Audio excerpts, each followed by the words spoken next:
Welcome to another episode of Going All In, Get the Edge You Need to Succeed. I'm Dr. Erin McKinley, and today we have another awesome spotlight session with Stephanie Minkhoff from the Marywood University Master's in Dietetic Internship program based in Scranton, Pennsylvania. Welcome to the podcast, Stephanie. To start us off, before telling us all about your program, give us a little background on you, your journey to becoming a registered dietitian, and how you landed at Marywood as the director. I've been the internship director at Marywood since September 1st of 2016. But before that, I had not unlike most dietitians, a pretty diverse background. I asked about going to college, and my father responded, I don't think we're going to start sending kids to college now. I was the seventh child. So I joined the Army at 17 to get my money to pay for undergraduate. Before that, in school, I was culinary trained through vocational school. So when I came out of the service, I had to think about what I was going to do now with that money for college. I looked at chef and said, work every weekend, every holiday. Maybe I can do something else with food where the schedule is a little better than that. And that's how I found dietetics. I considered teaching and dietetics, and now I'm here doing both. First job out of undergrad was in long-term care, and never did I think that I would do that, but it did happen for 25 years. It's a great population to work with.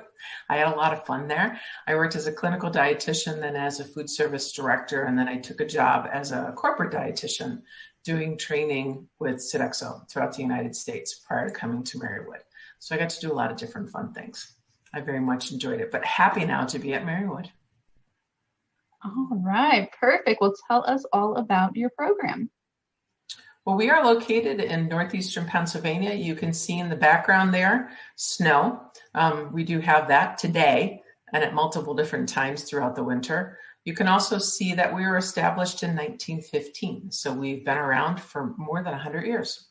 And we have expanded. If you look on the left-hand side of the screen, that was our 2018-19 cohort. And now you can see there's a lot more there. This is at our white coat ceremony that we had in the lobby. This year, we had it virtually. So you can see multiple different students here in their white coat, which is how we culminate our orientation that we typically do on campus. But this year we do it virtually. And that happens in the summer between the 2 years, where we bring the entire cohort of somewhere between 35 and 40 together. So on-site and distance both, so that they can meet each other. This year, we're spending a lot of our time meeting virtually. We actually have one of our students on the call. You can see her down in the corner there, as well as in the screen, and she will spend some time sharing her perspective with you. So I'll give you a little bit of a program overview. We'll have you meet the intern. I'll touch base on financial aid and graduate applications, and plenty of time for questions. So this is what our program looks like. Every year we do the spring match through DICUS because our cohorts start in the fall of the year following the spring match. So that you submit your application, we do a review of application, and then we do interviews virtually. And it gives you an opportunity to learn a little bit more about us, meet myself, as well as our clinical coordinator, who couldn't be with us here tonight, but she will participate in interviews, and she'll be back. Over the summer, we work on getting you all registered for the fall after you're offered and accept a slot. And then we transition into phase 1. So that starts with graduate coursework. For this group, that would be in the fall of 2021. The first semester, it's 6 credits, which is full-time for graduate school, energy, nutrients, and alcohol, and biochemistry. We start out a little tough, but we have great teachers to work through that biochemistry challenge there. And the next semester, it's vitamin, minerals, and we start our research component. And then in the May semester, we do health promotion and wellness. In the summer, between the first and second year, is the orientation on campus, and then we launch into phase 2, with the transition of that white coat ceremony you saw. And then you're doing graduate coursework in addition to the supervised practice rotations. Some of the classes you're taking that year are organizational leadership and statistics, and then epidemiology and a capstone or a thesis. You get to choose, and the great part is you don't have to choose until the end of this research class there. So no decisions need to be made today. This is what the rotations look like. They mimic the domains of the RD exam in terms of time as well as area of practice. So we do community nutrition, then we transition into food systems management, a medical nutrition therapy, which is both acute and long-term care, and then a professional practice is our last rotation. Community, we have multiple sites that we have used. This year was interesting with COVID, so we did migrate a little bit more towards places that were busier instead of places that were shut down. So people worked in food banks, they worked at Meals on Wheels, they worked at some fitness centers. We've used YMCAs, WIC, retail dietitians, and ShopRite. We use a lot in our area. So there's multiple different things you can do in community. In the food systems management, it's often long-term care, acute care, or campus location. Long-term care is in a nursing home, and then acute care is at a hospital. Some questions that I'm often asked is, what qualities are we looking for in an intern? So we're looking for a passion for nutrition and dietetics. The way that we usually see that is through the extracurricular activities that are listed. So make sure you load up your application with those. We're looking for leader and future advocates for the profession. So that is all of those extracurriculars above, as well as any leadership roles you've taken or work that you have done, whether or not it is within the industry. Looking for mastery of the concepts of the DPD program. So that's your GPA. Ability to work with preceptors as a professional. So we assess that through the interview and the references that you share on your DICUS application. And then we're looking for people who are self-directed, self-starters with critical thinking skills. And we usually can assess that from all of the above. I'm often asked the question because we have both an on-site and a distance track. We take up to 15 on-site interns per year. They work out of the Scranton, Wilkes-Barre area. They travel up to about 100 miles around the Marywood campus for their sites. A lot of the community and food systems might be closer, but our hospitals spread a little bit wider for the acute care rotation. And then we also take up to 25 students a year in the distance track. That allows you to be geographically located wherever it is that's convenient for you. And you're not locked into that for the entire length of the internship. All your classes are taken online, so your rotations can be in multiple different areas. So it really is the same program, with the only difference being your geographic location. So some of the pros listed here is you get to find your own preceptors. Sometimes that allows you to hone in on a specific area of practice or something you're passionate about. The challenge there is that you do have to find your own preceptors. We have some opportunity to work with students over the course of that first year to help you find your preceptors. It's ultimately your responsibility, but we will share if we've had preceptors in your area before, and we will share some tips and tricks to help you find them. But there are challenges in you after making those calls. But luckily you have a whole year. From the DICUS match in April, you do not have to identify a preceptor until the following May. And that's just your first preceptor, not all of them. It does give you an ability to focus on your passion. Like I said, sometimes it does take a lot more perseverance to get in and secure those sites. It gives you flexibility in your days worked and your time off. We write the schedule for the on-site, and our preceptors are accustomed to that schedule, but with the distance, you have a little more flexibility there. It gives you an opportunity to expand on your communication skills. Your sites can be absolutely anywhere in the United States. Up to 300 of the 1,000 hours can actually be outside of the United States. This can frequently take you outside of your comfort zone, but it's a great growth opportunity. And it helps you build a network where you hope to land. So if you really think you want to work in the Texas area, you have the opportunity to relocate there and start working with preceptors in hope of securing a position and building a network for after you graduate. And it's not unusual that our interns get offered positions at the sites that they have served as an intern at. It does give you a ability to develop a tenacity to overcome obstacles and rejection. I say it's very, very similar to the exact process you're going to go to after you graduate and looking for jobs. So you get to build some of those communication skills. I can share with you that every single year, the distance interns find their sites, although we often have calls where they're pretty sure that's not going to happen. We have never had an intern not complete the program because of that, but it does require a lot of work on your part. Our program, because it is a master's program, does qualify for financial aid. We do have, starting this year, a GA position specific to the internship program in the first year. That's something that we've just developed and is still pending, but we're very confident it's going to pass. And as far as the graduate application process, the way it works is we take your DICUS application over through what's called our SLATE program. So there's minimal things that you have to do to apply to the graduate process. It is required that you do that. You have to sign off and say, yes, I want to go to graduate school here. But we streamline that process of resume, essay, references, transcripts, and all that because they come through DICUS. A few other things that make us unique is in May of 2019, Marywood graduated their 1,000th dietitian ready to sit for the RD exam. We've had a program in place since the conception of the college in 1915. So we've been here a long time doing this specifically. We have a much higher than national pass rate for the RDN exam.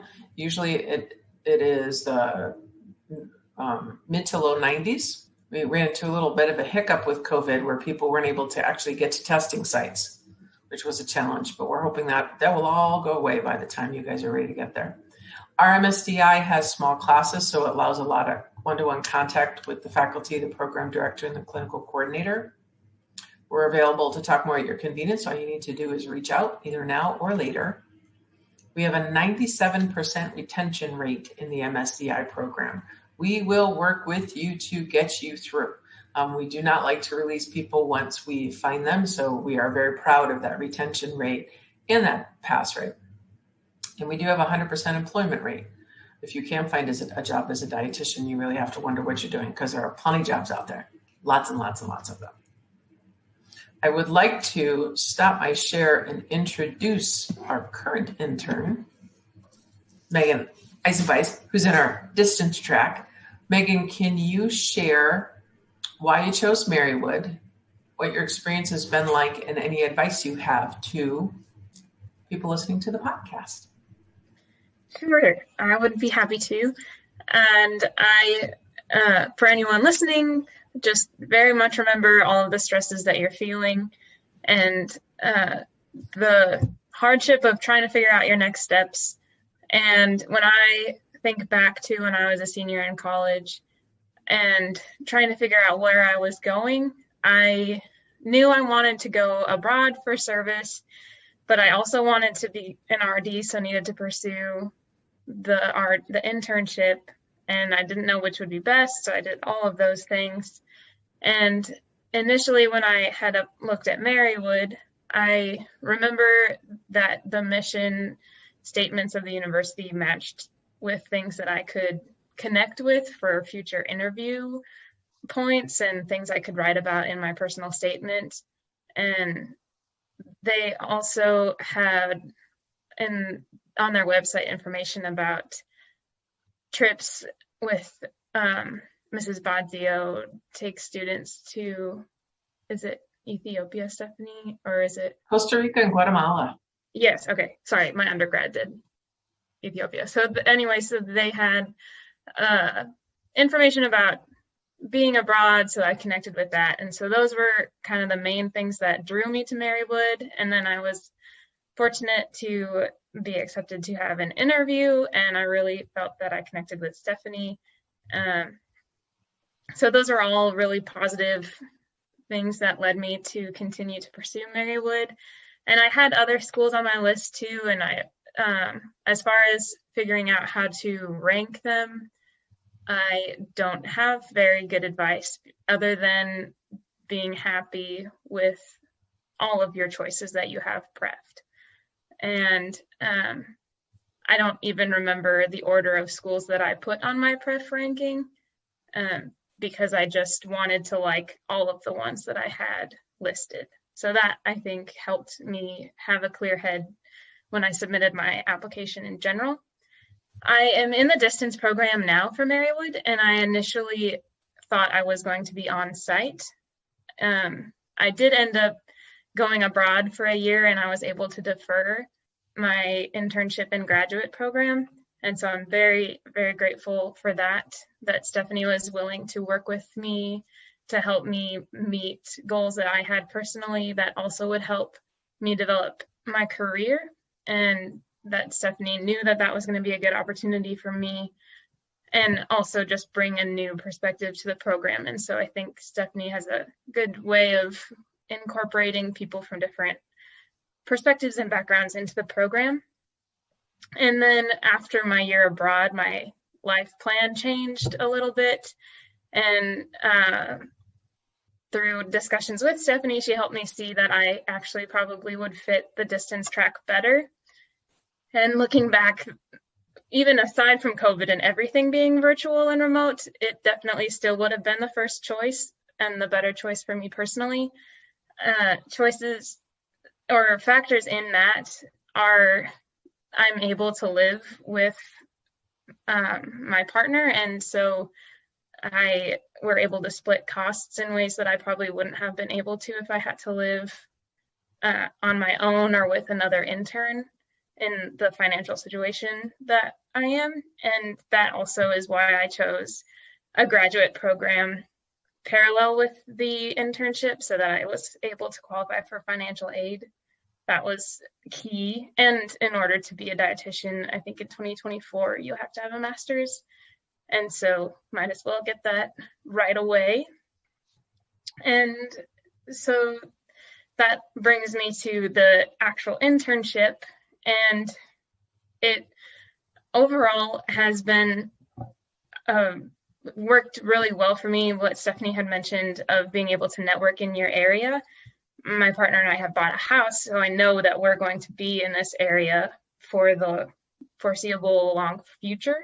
And so through reaching out to dietitians all over my region of my state, I live in South Dakota, so there's not a lot of dietitians in general, but I was able to reach out to all of the dietitians that I knew or they knew, and people helped spread my name and my interest. And so my recommendation with that is to keep track of your contacts that you've reached out to, their responses, and like if you might be able to work with them in the future. So wherever you are and whatever you might be pursuing in your rotations, if you figure out your own locations, just keep track of all of the dietitians and people you connect with professionally, because you never know when you might be interested in working with them again. Or if you go to a conference and you run into them, then you can seem on top of your game if you can make those connections. And then as far as being in the distance program, other benefits were, I also wrote down honing my organization and time management skills with the flexibility of watching lectures for classes whenever and making sure I get my homework on time. I'd never done classes online before, and so that was a challenge initially, but then I really grew to like making my schedule and making sure that I got those deadlines met. And the challenges were obviously with COVID in general, isolation has been huge for me. And so in retrospect and moving forward, I am recommending and trying to connect as much as possible in discussion boards you might have in classes, participate genuinely and read other people's responses and see where you might agree or connect or want to learn more about that person, and try to message them or reply to their post so that maybe in future homework assignments, you can work together with someone that you feel like you had connected with. And I missed doing that initially because I didn't realize how important those sorts of connections are. And so I'm trying to make up for that now. And utilizing office hours of your professors. As someone that's never even been on Marywood's campus, I think taking advantage of office hours is important to get that context. And the last note I have about Marywood is it does have a high pass rate on their record, and that does mean it's a pretty rigorous program. And so when you are looking at schools, and if that's one of your qualifications for interest, which it was for me as well, that's what that means. If it has a high pass rate, it's helping you be as prepared as you can be for the RD exam. And so that takes work. And I think that's important to recognize initially.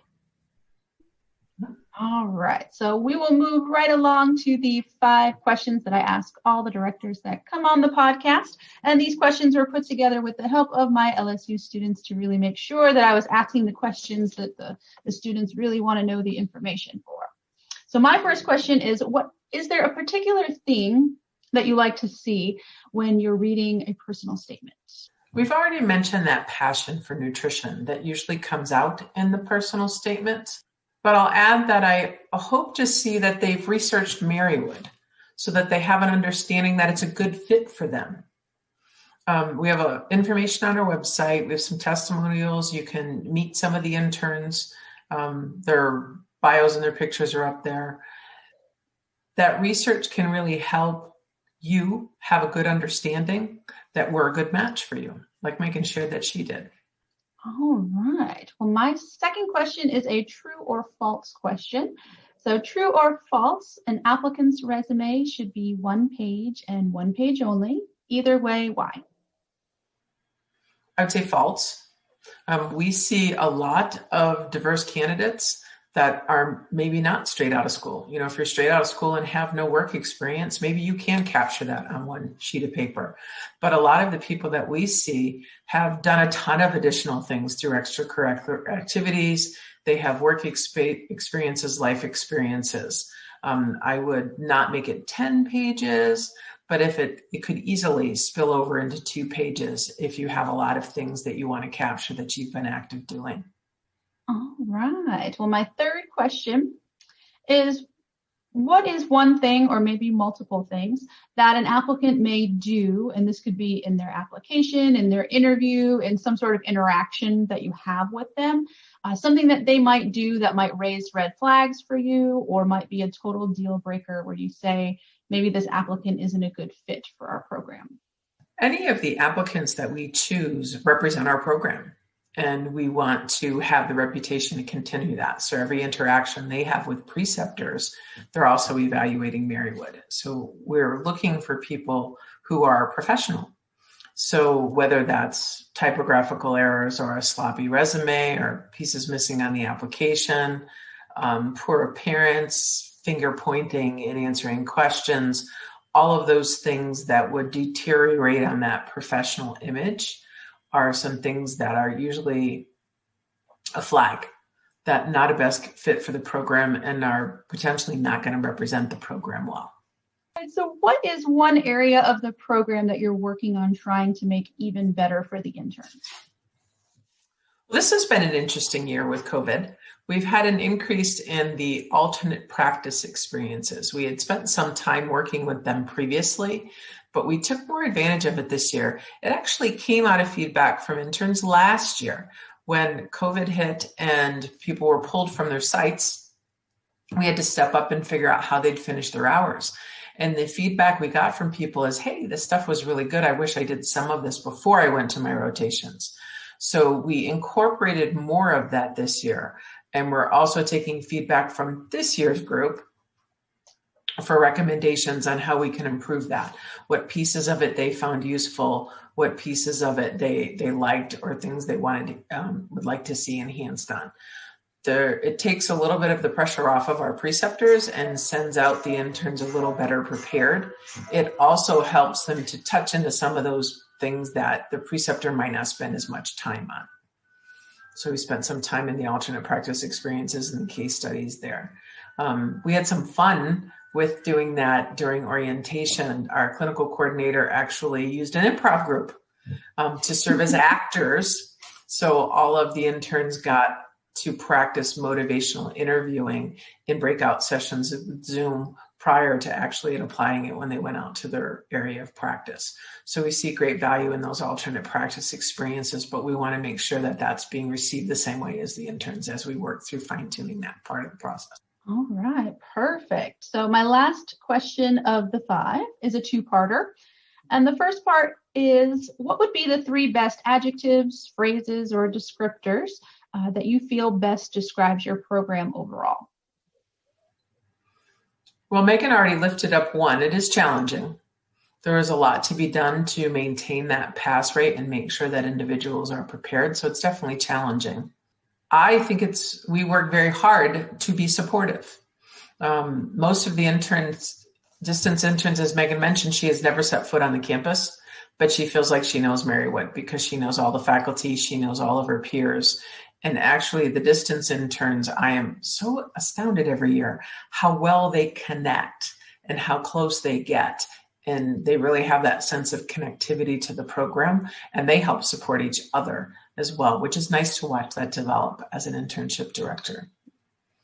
And then we work hard, although we're following accreditation standards and there's certain things we have to do, we try to be very flexible in allowing individuals to hone into what is important to them. We have to make sure we meet the standards, but there's multiple different ways we can do that. So we try to work with the individuals to get as much as they possibly can out of the program and make it useful for them. The second part is what we're looking for, descriptors for the interns, for the candidates. I already mentioned them, that self-directed, self-starter, critical thinking skills. You are really going to be out there in graduate school, putting yourself out a little differently than you did in undergrad. And the depth of the projects that you get into and that real critical thinking is extremely important in graduate school. And then when you transition into our phase 2 and you're out working with preceptors, it's almost like starting 5 brand new jobs every couple of weeks. So interacting with those individuals, really injecting yourself outside of your comfort zone because you are out there in the supervised practice at the site by yourself. There is structure to the program and projects you're going to do, and we're here to support, and your peers help support you also. But you are the only person that's typically at that site. It's very rare that we have more than one intern at a site. So you're functioning on your own. So it's different than undergrad. So far, Megan, what class would you say has been the most challenging in a good way for you? I would say my favorite class because of the challenge at Marywood was the nutrition of micronutrients, or I don't remember the exact title, but I have my textbook right here. Vitamins and minerals.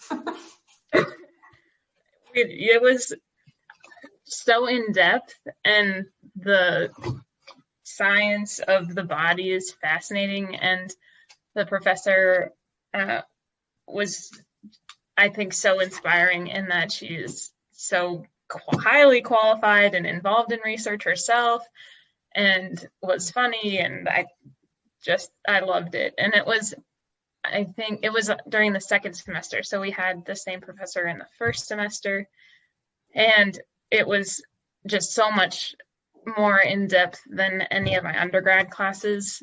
And so there was a bit of a curve for me as far as learning and understanding how to prepare myself properly.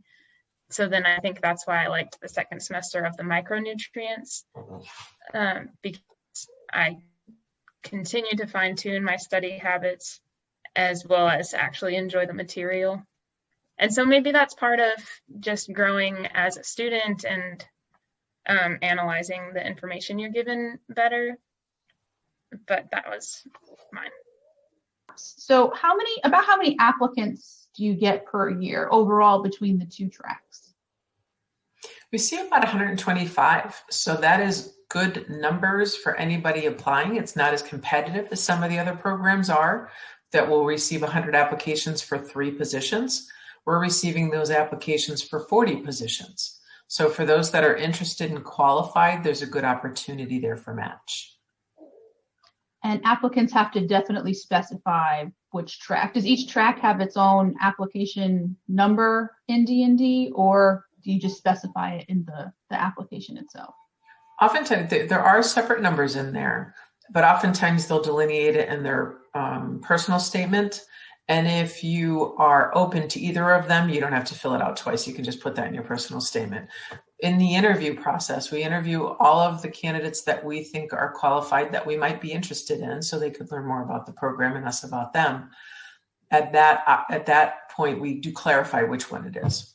So they don't have to worry a lot about that on the D&D end. We can work through that if there's any challenges or a change of pace there. And what is the minimum overall GPA that you're looking for? Or like, what is the minimum to apply? We're looking for a GPA of 3.0. Anything higher than that in the DPD GPA is very helpful. So if the overall GPA is close, but not quite there, and you can lift up the DPD GPA, that can work to your advantage. Our cohorts usually run on average about a 3.4, 3.2. So obviously some are higher than that and some are lower than that. And does Marywood have a tuition difference in state versus out of state? We do not. And about how much does that run typically? We are 36 credits and it is currently $874 per credit. That math puts it right around 30,000. There's some other tuitions and fees on that, but it does all qualify for financial aid if you don't have that money in the bank.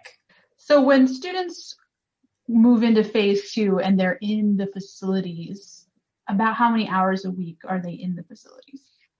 And on-site, we schedule them 4 days a week, 32 hours a week. For the distance, they actually write that themselves. That is approved they work through with the preceptor to write that schedule and figure out what days the preceptor's there, what days they can come in, what days they want to take off. It's then passed to us to approve. So that we don't get fired by accreditation, but there's a lot more flexibility. So they might do 20 hours one week, 40 hours the next week. They might do the 32 like everybody else. They might vary it from rotation to rotation. So for the on-site students, is it recommended that they try not to work while they're in that phase 2?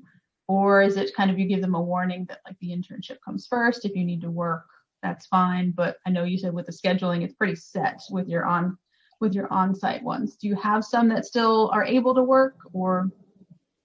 The first year definitely lends itself to working because even if you're on site, the graduate classes are at night. And if you're distance, they're online. So that gives you tremendous flexibility. Even though 6 credits is full time for graduate school and coming out of undergrad, that kind of sounds like half the classes are different. So that's why it is full time. But it does lend itself to working.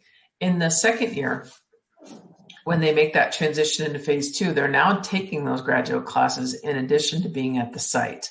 So what we typically see is people have another obligation, but usually have to limit what they are. So we do have people that work part-time. We've had people who've had families, so they didn't work because the family was their job. We've seen people who are athletes or committed to something similar to that, like competition. So that might be what would be their other thing besides the internship and the graduate coursework. Most people can't typically do all of those at the same time. So there is an opportunity to work if that is the priority. All right. So to help the interns really make sure that they pass the RD exam, what kind of, outside of the classes, what kind of assistance do you provide? Do you provide an exam review, exit exams from rotations? What are you providing for them? All of that. So we do a comprehensive practice exam for each rotation.